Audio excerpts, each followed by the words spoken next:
So much during the course of a contract, so much depends on who's got the money. If they've paid you, you're going to be in a much better position than if they're withholding the money and going, could you just do this extra thing and then we'll pay you? Or could you just fix it, even though this isn't really a bug, we've got the money, so if you could just deal with it, then we'll pay you. It's going to affect your position. Who owns what we develop? Does the customer own it? Does the publisher own it? Or do we retain ownership? And it's really important in the issue of can we reuse code? Can we reuse artwork in later projects? Or does that ownership of that go to the customer and we're not allowed to reuse it? Limit your liability. It's very important. If you don't say anything about liability in a contract, your liability is unlimited. Right? If there's defects or whatever, you've got to fix it. If they sue you, there's no limit on what they can sue you for. The only limit is how much loss the other side has suffered.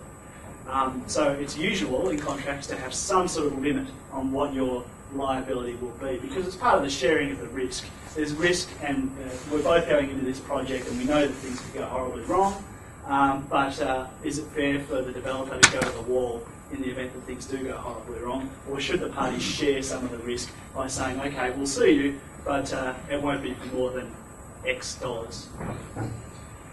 And if dealing with an overseas company, check the jurisdictional clause. That's kind of legalistic, but it's important in terms of the practice, because if you're dealing with an Irish company or if you're dealing with an American company, it really affects whether you can ever enforce the contract. If you have to go to America to launch your legal action, you're probably not going to do it, which really takes any sort of enforcement out of the contract. So bear in mind, think about the jurisdiction, and it's obviously going to be a lot more practical for you to actually be credible in your enforcement of the contract if you can enforce it in Australia. And finally, the last thing, and I can do this very quickly, know the classification system. I just chucked this one in at the end because often in contracts you'll be required to produce a game to a particular rating, or if you're publishing yourself, it's illegal to sell, advertise or demonstrate a game that is unclassified. And it's particularly relevant to video games and computer games because we don't have an art classification in Australia. If you'd like to join the lobby, there's plenty of people lobbying for an art classification. But there is, at the moment, no art classification for computer and video games. No good reason for that. It's just the way it is. So you need to think about whether the game you're producing is going to be stronger than MA15 plus, because if it is, it's not going to get very far commercially, and you could be in a lot of trouble if you publish it. So it's the sort of things like strong themes, violence, nudity. That stuff must be justified by the context. I don't know what that means quite, but you can refer to the classification website to see exactly what that means. There's some really interesting decisions about Grand Theft Auto 3 and the graffiti spray paint game. Getting Up. There's some really interesting decisions where they explain their reasons for why those games had problems with their classification. Sexual activity may be implied. Sexual violence was the thing that got Grand Theft Auto 3 in trouble.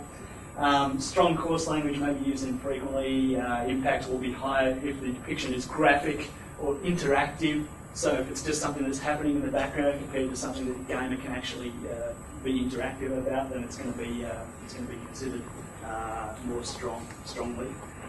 So those things are important in terms of both being able to publish your game, but also being able to deliver a game under a contract where there is a requirement that it actually be publishable.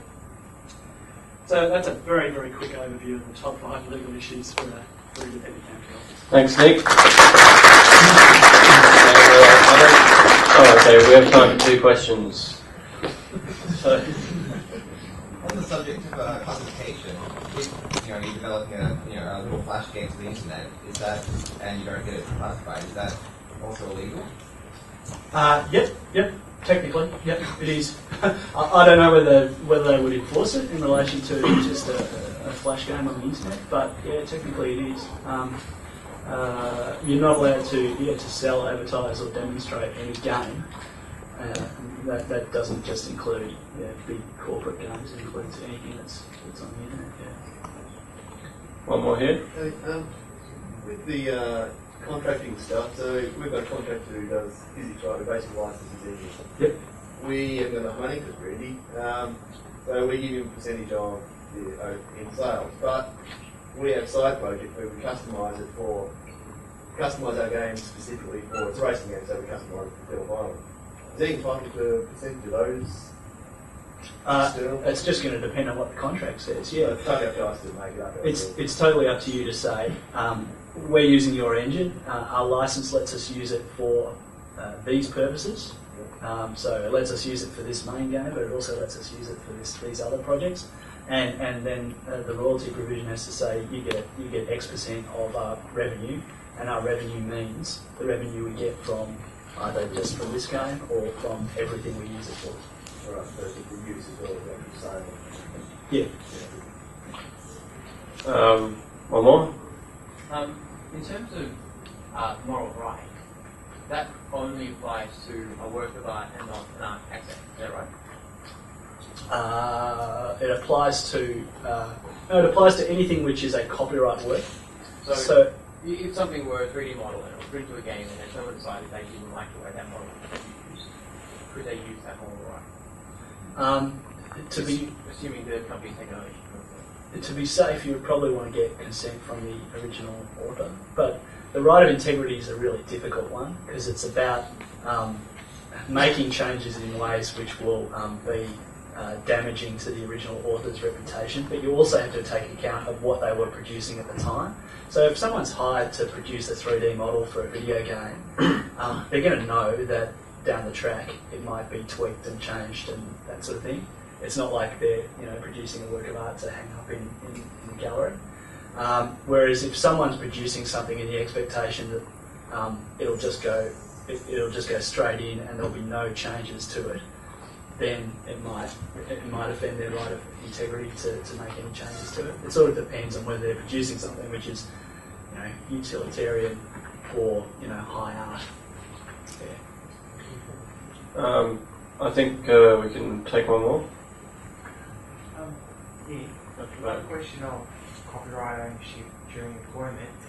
If you're employed, say I'm a web developer, it's moved towards that I do more Flash games now, and if I'm doing Flash games at home in the evening, is there any fuzziness there? Do I have an obligation to say something to my employer?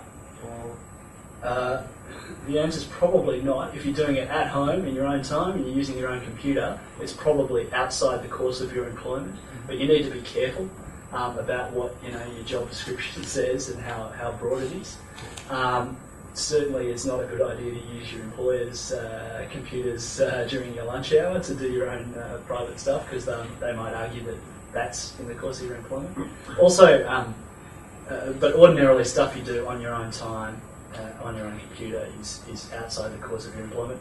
But be careful also about what your employment agreement says because you'll get like particularly big employers like your IBMs of this world will have something in there which says some of the stuff you do on your own time at home we could own as well if it's stuff which you got the idea while you were at work or they'll try and expand it out beyond just what you're doing at work. You can ask the other guys questions too. Can I just ask a question about the classification thing? For a project which is visual artwork, but it's an interactive visual artwork, so it's like a game, but perhaps not quite a game. It might be too fuzzy to answer, but... Yeah, well, it would depend on how it sits within the definition of games, and if you go to the classification site, the classification.gov.au, they've got guidelines on what is a video game for the purposes of their classification. The other thing is there's a similar classification system for anything that's on the internet, for any online content, and it's, as far as I know, it's never been enforced. It was one of these things that they passed in Parliament because they felt that they should be doing something about the internet.